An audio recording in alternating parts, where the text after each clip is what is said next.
ભાઈ આજે ગોપાલ ઇટાલિયાએ તો હર્ષ સંઘવીને ખુલ્લી આમ સોતરા કાઢી નાખ્યા। એવું કહ્યું કે તમારા પણ હોશ ઉડી જવાના છે। તમે બધા લોકો જાણતા ન હોય તો કહી દો ભાઈઓ, આજે ગોપાલ ઇટાલિયાના ઘરે પોલીસ આવી હતી અને ત્યારબાદ ગોપાલ ઇટાલિયાના માતા સાથે ક્યાંક ને ક્યાંક સંઘર્ષ એટલે ભાઈ જે બોલાચાલી કરવામાં આવી હતી ને ત્યારબાદ ગોપાલભાઈ ઇટાલિયાએ ખુલ્લી આમ હર્ષભાઈ સંઘવીને ટાર્ગેટ કરીને સોતરા કાઢી નાખ્યા છે।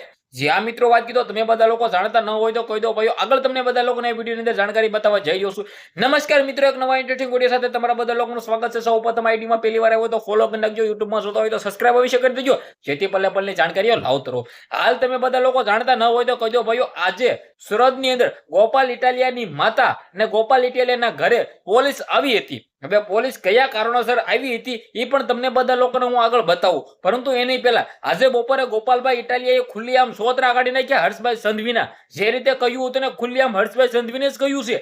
ગોપાલભાઈ ઇટાલિયાએ ખુલ્લી આમ ગાભા કાઢી નાખ્યા એવું ભાષણ કર્યું। અને જે રીતે તમે બધા લોકો જાણતા હતા કે ભાઈ ગોપાલભાઈ ઇટાલિયા ઓલરેડી વિસાવદરના એમએલએ છે, પરંતુ હાલ ગોપાલ ઇટાલિયાના ઘરે પોલીસ શું કામ આવી હતી એ તમને બધા લોકોને હું જણાવું। એક મહેસાણાની અંદર અને એક ઉમરાળાની અંદર બે કેસ ગોપાલ ઇટાલિયા વિરુદ્ધ ચાલે છે અને ગોપાલભાઈ ઇટાલિયા કંઈક ને કંઈક કોર્ટની અંદર હાજર ન થતા પોલીસ આવી હતી, આવા મિત્રો મળતી માહિતી મુજબ જાણકારીઓ છે। પરંતુ તમે બધા લોકો જાણતા ન હોય તો કહો ભાઈ, આજે જે ગોપાલભાઈ ઇટાલિયાએ ભાષણ કર્યું છે ને, ઓહો, ખુલ્લી આમ જે ગાભા કાઢ્યા છે ને। હવે તમે બધા લોકો જાણતા હોય છે કે જે રીતે ગોપાલભાઈ ઇટાલિયા અને હર્ષભાઈ સંઘવી ખુલ્લી આમ આમને સામને જ પ્રહારો કરતા હોય છે, પરંતુ આ વખતે તો ખુલ્લી આમ ચેલેન્જ પણ આપી દીધી ને ખુલ્લી આમ સોતરા પણ કાઢી નાખ્યા। એવી રીતે ભાષણ કર્યું ને એવી રીતે ગોપાલભાઈ ઇટાલિયા બગડ્યા છે। તો હવે ગોપાલ ઇટાલિયાના ઘરે પોલીસ આવી છે ને તમારે આના વિશે શું કેવું છે, તમારી શું રાય છે, જે પણ હોય કમેન્ટની અંદર અવશ્ય જણાવી દેજો।